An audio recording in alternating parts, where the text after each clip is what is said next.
Hey ladies, so tell me how you feel about press-on nails. Now, tell me how you'd feel about them if you knew for sure you could wear them for 2 weeks without them popping off or damaging your natural nails. Hey friend, I'm Amelia Kivett, and I'm here to show you some quick and simple beauty solutions. I'm just a busy mama of 4 kids, so quick and simple is super important for me. If it's your first time here, welcome. Make sure to subscribe so you don't miss anything. And if you've been here before, welcome back. So I'm sure you've already gathered that in this video, I'm going to be putting on some press-on nail dashes, and I'm going to show you from start to finish exactly how I do it so that they last for up to 2 weeks. So stick around and watch my process from start to finish. Okay, so let's get right into it. First, we're going to start with nail prep. You want to make sure that you do a really good job prepping your nails to ensure that your nails will stay on for the longest time possible. First, you're going to remove any nail polish, wash and dry your hands, of course, and then you're going to push back your cuticles and buff your natural nails. Now, this step is really important. Make sure you push those cuticles back. This is the tool that I like to use to push back my cuticles. Of course, this is the end that you use to push back your cuticles. And then on the other side is a pointed side that I like to use when I remove my nail dashes. Okay, so I'm just going to go ahead and push the cuticles back. Now, this isn't painful. It shouldn't hurt. But you can definitely see how far my cuticles go over my nails. So if you don't push those back, then you'll be gluing your nail dashes on top of your cuticle, essentially. And that causes them sometimes to pop off quicker. So even if you can't see your cuticle and how far it comes down your nail, just know that they are there and go ahead and push them back. You can also use the small wooden orange stick that comes in each box, but I find that a metal cuticle pusher works a lot better for pushing them back. Okay, so while I'm doing this other hand, I just want to tell you really quickly about that crease in my thumbnail.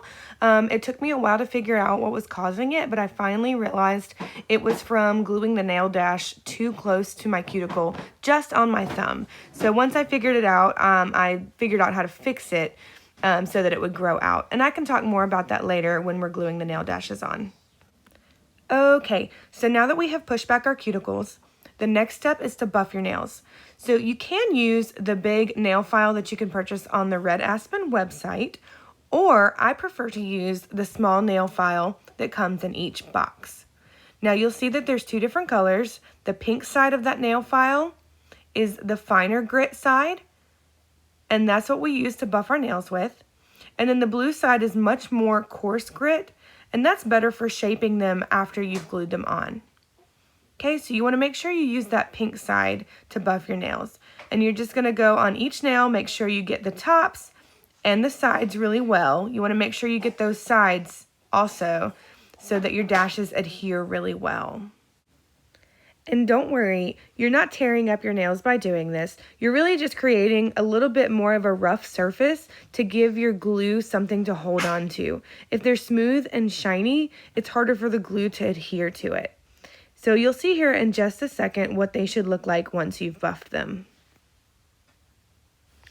All right, now that we're all buffed, the next step is to wipe your nails with either alcohol or vinegar.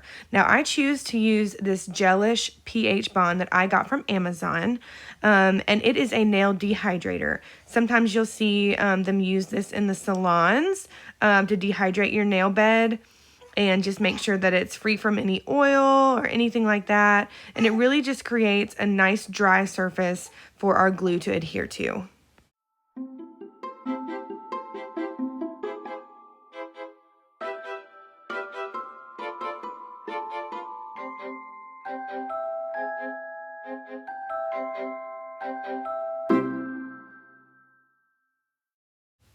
All right, let's move on to sizing these bad boys. Now you can see that I've got mine laid out already, but I'll show you how to size them so that you get a nice snug fit. But first, let's talk about this nail dash glue. Now each box comes with a small tube of glue, and this tube will last for several applications. Or if you wanted to, you could purchase the brush-on nail dash glue And this comes in a little bottle, and it has a brush on it to make for a really easy application. And some find it a little less messy. It's really up to you, your preference. But I'll show you both so that you can decide which you might want to try. Okay, on to the sizing. Now, if you look at the dashes in the box, there are several sizes, obviously, from very large to very small. And they'll fit a broad range of nail beds. Now, I have itty bitty tiny nail beds. So if I were to show you, for instance, this size here on this finger, you can see clearly that that nail dash is too big for that fingernail. And it's actually too big for this one too. Can you see how it hangs over my natural nail? You don't want your nail dashes hanging over your natural nails like that. But you also don't want them too small to where you can see your natural nail on either side of the dash. Okay, so as you're fitting them, set them out like you see here. It makes it so much easier to apply them if you've got them all set out and ready to go. Okay, so real quick, I'm going to show you how a couple of these fit on my nails. You can see on both of these that it doesn't hang over, and you can't see any of my nail on either side. These right here are a perfect fit. Okay, so first I'm going to show you how to use the tube of glue that comes in each box. You're going to go ahead and get it open, and I prefer to start with my pinkies. So what I'm going to do is I'm going to take that nail glue and I am going to put a drop of nail glue right in the middle of my nail, and then use the tip of the glue to kind of spread it around on the sides a little bit, kind of in a U shape. And then once I do that, I kind of dab a little bit more right into the middle. As you can see here, I've got a good amount of glue there. It's not too terribly thick, but you can see that there's a little bit of a mound. I also don't have it spread all the way to my cuticle or all the way to either sides of my nail, because once I press that nail dash down, it's going to spread out on its own. So I'm not really all that worried about that. And once you've got your glue there, you're going to go ahead and grab the dash that you're going to be placing. And it's okay if you let the glue set there for a second. It's not going to hurt anything, so you don't have to be in any hurry. All right, as you can see, I'm placing the nail dash just under my cuticle at a 45-degree angle.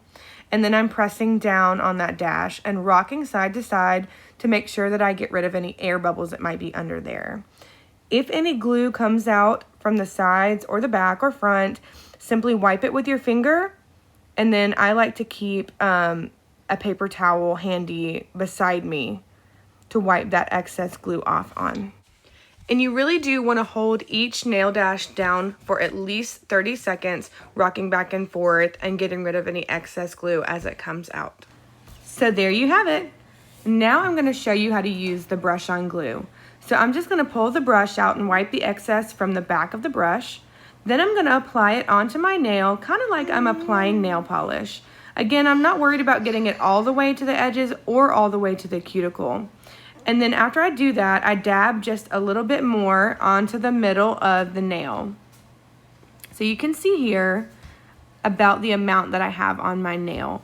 And you'll get a feel for how much glue to use. The first couple times you apply them, you might use too little or you might use too much. But the more you do it, the better you'll get at deciding how much glue to use. So then I'm just going to apply the dash just like I did the other one at a 45-degree angle, and apply pressure, rock back and forth, wipe off any excess glue as I need to, and wipe it on the paper towel, or just wipe it on my hands, whatever. It'll wash off of your hands, so no biggie if you do get it all over your fingers. More importantly, try not to get it on the top of the nail dash. So you're going to repeat this same process with the rest of your nail dashes. But when you get to the thumb, I'm going to show you what I do to prevent that crease in your nail. Okay, so I told you a little bit earlier about how I have this crease in my thumbnails, and that's from the way I was applying my dashes. So to avoid that, I'm going to apply my glue like normal. And then when I go to apply the dash, I am going to keep it a little bit farther away from my cuticle. Whoops, not quite that far. But I'm not going to push it up under my cuticle like I normally do with the other dashes. I'm not sure why the thumb dashes do this, but they do. No other finger does this. Okay, now that you've got both hands applied, it's time to trim them and shape them. And if you have glue on top of the dashes, you can get that off with a little bit of nail polish remover or acetone, just wipe really lightly so that you don't take that top shiny coat off. Now it's time to trim your nail dashes if they're a little bit too long for you. The easiest way to trim is with this nail dash reshaper. This tool is so simple to use. All you need to do is make sure you're sticking your fingernail in the back side of it where it has this guard to protect your finger, and then just squeeze and it chops it right off. It doesn't bend the nail dash or anything like that, and it just cuts it off in a nice, straight, even edge. So this tool is a must-have, especially if you like to have your nails short. So then if you want to, you can take your nail file. Again, you can use the large nail file that you can purchase online or the small one that comes in the box, and you're just going to shape them however you like. So once you've trimmed and shaped them, if necessary, then you're all set. Let me know in the comments if you have any questions, and I'd be happy to chat with you about this process. So you know the drill. Make sure you like this video, subscribe to my channel so you don't miss anything, and leave me a comment. Let me know if this tutorial helped you. Also, make sure you check out the description.